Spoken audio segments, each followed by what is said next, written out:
सोलापूर महानगरपालिकेमध्ये शिवसेना राष्ट्रवादी काँग्रेस आम्ही युती करून लढलो. 4 जागांचा विजय आत्ता तरी आम्हाला मिळालेला आहे. वास्तविक तुम्हाला माहित आहे कशा पद्धतीचं इलेक्शन सोलापुरात झालं. पैशाचा ज्या पद्धतीचा वापर झाला, सत्तेचा गैरवापर ज्या पद्धतीचा झाला, ते ज्या पद्धतीनं भारतीय जनता पार्टीच्या काही नेतृत्वाने तुम्ही बघितलं की आम्हाला पाडण्यासाठी जंग जंग पछाडला, काही नावं घेऊन सांगत होते, रात्रभर झोपत नव्हते. प्रत्येक गोष्टीचा वापर झाला, बळाचा वापर झाला, पैशाचा वापर झाला, सामाजिक गणित बिघडवण्याचा प्रयत्न केला, समाजात भांडणं लावण्याचं काम झालं. पण तरी सुद्धा प्रभाग 7च्या जनतेनं आम्हा तिन्ही उमेदवारांना, दुर्दैव वाईट वाटतं की आमच्या भगिनी कनसेताई त्या आम्ही त्यांना निवडून येऊ शकल्या नाहीत. पण वास्तविक आम्हाला जे यश प्राप्त झालंय त्याबद्दल मी सर्व मतदारांचे मनापासून धन्यवाद. संघर्ष नायक म्हणून अमोल बापूंकर पाहिलं जातं. अतिशय कठीण असा संघर्ष आपण केला. इव्हन आपण भावनिकी झाला होता. बापू काय सांगाल? कुणीतरी बोललं पाहिजे होतं आणि कुणीतरी त्या विषयाला वाचा फोडली पाहिजे या उद्दिष्टानं मी सगळ्यांना बोलण्याचा आणि जागा करण्याचा प्रयत्न केला. माझा कुणाला वैयक्तिक विरोध नाही आहे, ना पालकमंत्री महोदयांना आहे, ना मला कुणाला नाही आहे. पण ज्या पद्धतीचं वातावरण त्यांनी शहरामध्ये तयार झालं सुरुवातीपासून, त्याच्यामध्ये जी चीड होती ती व्यक्त सर्वसामान्यांच्या मनात होती.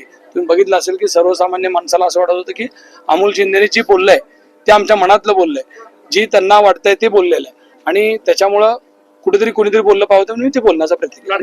निकालावर काय दिसत नाही परिणाम हा सगळा जे काय निकाल लागले आज सोलापुरात? नाही, ज्या पद्धतीनं भारतीय जनता पार्टीने इलेक्शनची तयारी केली, आयात उमेदवार बाहेर आणले. तुम्ही बघितलं असेल भारतीय जनता पार्टीच्या उमेदवारांचा कितपत यश आहे. त्यांनी प्रभाग 6 मध्ये उबाटाच्या उमेदवारांना उमेदवारी दिल्या. त्यांनी प्रभाग 22 मध्ये ह्याच्या उमेदवारांना, राष्ट्रवादी काँग्रेसच्या उमेदवारांना उमेदवारी दिल्या. प्रभाग म्हणजे प्रत्येक ठिकाणी त्यांनी बाहेरून उमेदवार आणून हे इलेक्शन लढण्याचा प्रयत्न केला. म्हणजे त्या उमेदवाराची लोकप्रियता आणि यांच्या पक्षाची ताकद, पैशाची ताकद या सगळ्या जोरावरती ते इलेक्शन. पुढे कसं असणार? भाजप आणि शिवसेना एकत्रित दिसणार आहे का आजच्या मिटिंगला? तर मला ते सांगता येणार नाही. याचं कारण आहे माझे नेते एकनाथजी शिंदे साहेब जे राज्याचे प्रमुख म्हणून माझ्या शिवसेनेचं काम करतात.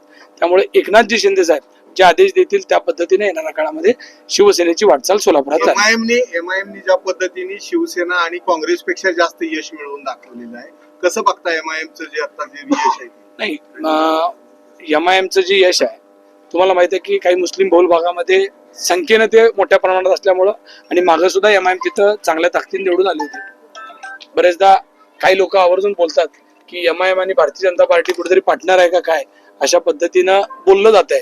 त्यामुळे त्याचाच निकालात काय परिणाम दिसलाय का काय ही परिस्थिती आहे. लाडक्या बहिणींची साथ मिळाली निवडणुकीत, काय सांगाल? लाडक्या बहिणींची साथ मिळाली.